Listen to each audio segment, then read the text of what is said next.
ஜனநாயக திராவிடர் கழகம் மக்களின் மனசாட்சியாக மட்டுமே செயல்படும் என்பதை தீர்க்கமாக வலியுறுத்துகிறேன்.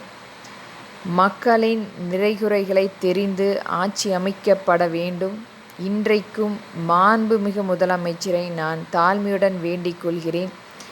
மக்களுக்கு இன்றைக்கு அவர்களுக்கேற்ப காப்பீடு திட்டம் இல்லாததால் ஆங்காங்கே நடக்கும் சில விபத்துகள், திடீர் மரணம் அந்த குடும்பத்தை மிகப்பெரிய அளவில் பாதித்து கொண்டிருக்கிறது. அந்த குழந்தைகள் அவர்களுடைய எதிர்காலம் கேள்விக்குறியாகவே மாறிக்கொண்டிருக்கிறது.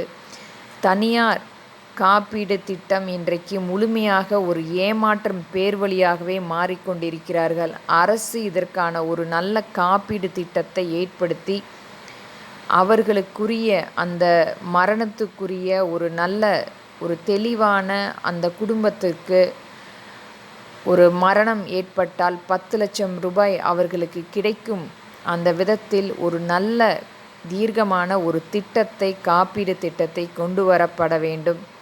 இன்றைக்கு அனைத்து ஏழை எளிய மக்கள் அனைவருமே நாம் தினமும் பொருட்களை வாங்கி கொண்டிருக்கிறோம்.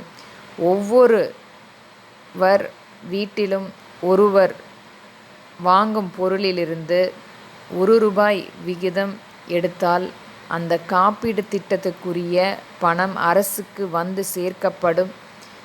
இதை எல்லோரும் ஒரு ஜனநாயக கடமையாக அந்த ரூபாய் விட்டு கொடுத்தால் ஒவ்வொரு வீட்டிலும் அவர்களுக்குரிய எதிர்காலத்தை அமைத்து கொள்ளலாம் என்ற ஒரு தீர்க்கமான ஒரு நல்ல திட்டம் ஏற்படுத்த முடியும். இதை அனைவருமே அங்கீகரிப்பார்கள். ஒரு குடும்பத்தில் திடீர் மரணம் ஏற்பட்டால் அந்த குழந்தைகள், அந்த குடும்பமே மிகப்பெரிய ஒரு கேள்விக்குறியாக அரசை நம்பி வாழும் நிலை ஏற்படுத்தும். இம்மாதிரியான திட்டங்கள் செயல்படுத்துவதன் மூலம் மக்களுக்குரிய ஒரு நல்ல திட்டமாகவும் அரசுக்கும் மிகப்பெரிய ஒரு மக்களுக்கு செயலாற்றக்கூடிய வாய்ப்பும் ஏற்படுத்தும்.